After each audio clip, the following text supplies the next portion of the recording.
Effective days lead to effective weeks. Effective weeks lead to effective months, and effective months leads to an effective year.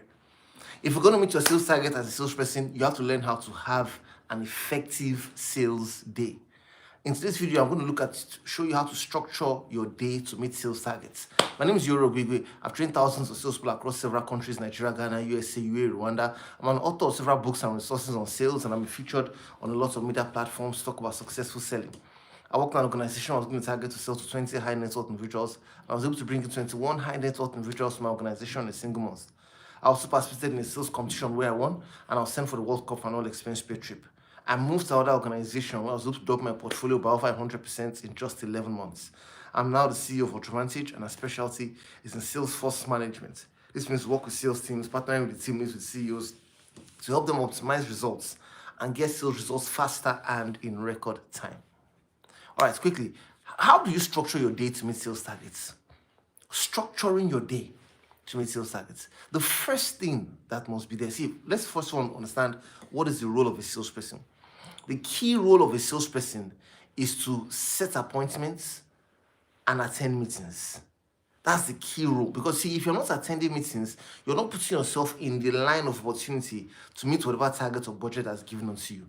If you're spending time using WhatsApp, sending messages via chat, or you're making phone calls to engage prospects, that's what you're doing with most of your time, what will happen is this: you will find out that your target, you most likely will fall short of it.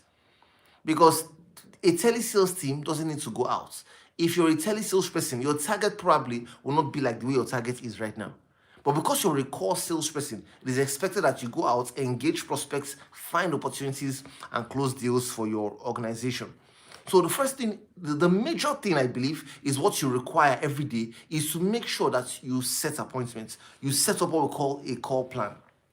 A call plan. Now, a call plan is a list of appointments scheduled for the entire week in specific locations. Now, you don't want to schedule appointments across the entire city. Focus on specific locations so that you can be able to comb that territory on that particular day.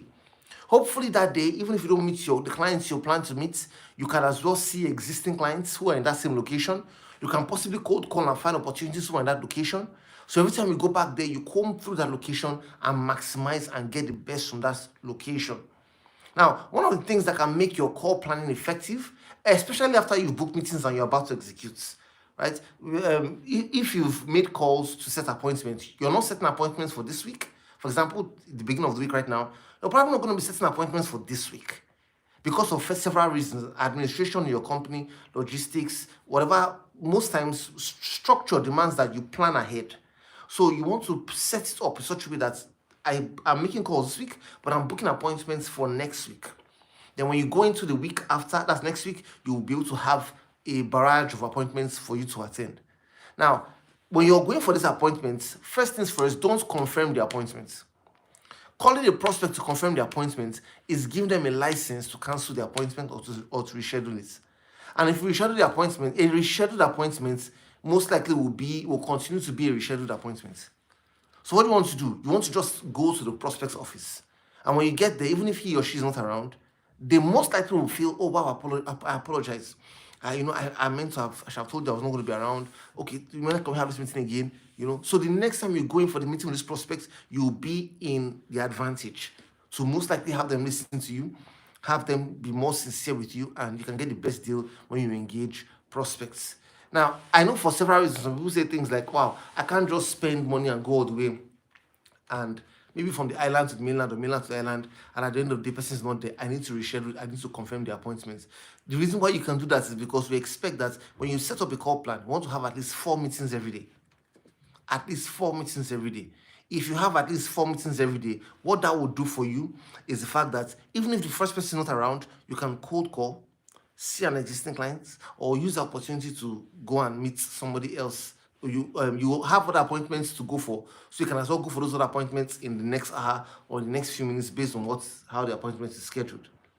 Now, remember, I said cold call in between so that you can comb the place, right? Comb the place thoroughly. Key things you also want to note: batch meetings in the same location. Try not to have meetings in different locations. For example, here in Lagos, you don't want to say you don't want to do first stack and do Ikoyi. You don't want to do a Papa then do VI. You want to do all VIs at the same time, all Ikoyis at the same time. You're doing first stack, you want to do all first stacks at the same time, all first stack locations at the same time. So that just helps you organize yourself. Now, pool car booking is important because the moment you do this, your pool car booking, what I mean is when you set your call plan ahead, when you send it in, it gives your team lead or it gives the administration an opportunity of your company to be able to know that, oh, this is where these people are going to, and they can now schedule and make the available logistics for you to go out. Now, because I heard a lot of sales people say things like, oh, they don't allow us to go out, we don't have enough cars, there's no appointment. See, a company will not hire a sales force if they've not made some level of arrangements for your logistics. So this means that even if you feel like you don't see any physical car outside or you don't see any sign that there's an arrangement, you do what you're supposed to do. And now I'm telling you what you're supposed to do. Learn how to structure your day correctly. And one of the highlights of your day is making sure that you're populating your call plan and executing your call plan. So this means that the call plans you set up last week into this week, you're going for those meetings and you're also making calls this week to set up appointments for next week. So this way, you can make sure that every operational activity, all other tasks that you've been bugged with, that makes you stay in the office, you leave it till you get back in the office. See, there's what we call planned neglect. Planned neglect. I learned it from a top. She's a top instrumentalist in the world. How did she become global and how did she become the best in the world? She said when she was growing up, at this point, she wasn't the best. What she did was she would wake up in the morning, she would do all her house chores. When she's done with all her house chores for her parents, she would then go for her practice or musical lessons. Now, she reversed this using a principle called planned neglect. Planned neglect means she chose what she was going to neglect intentionally. And she says, you know what, I will go for my practice first. After my practice, when I come back home, I will spend time doing the house chores. And that was when she became global. That's when she became number one. Because she did what was most important first. So I'm telling you now, plan in such a way that you go for your meetings first. Every other thing you need to do, you do it when you get back from your meetings. And you see that Parkinson's law will set in, which means that the time allotted to task is the time it takes to accomplish that task. Finally, email management and working in transit. While you're moving from place to place for your meetings, make sure you manage your emails. How do you manage your emails? Begin with the emails that are sent to you from your boss.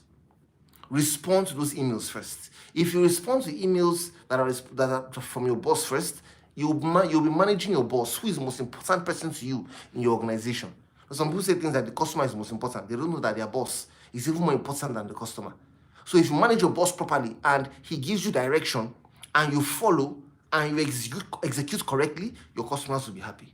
Because most likely your boss is more interested in your customer than you are interested in your customers.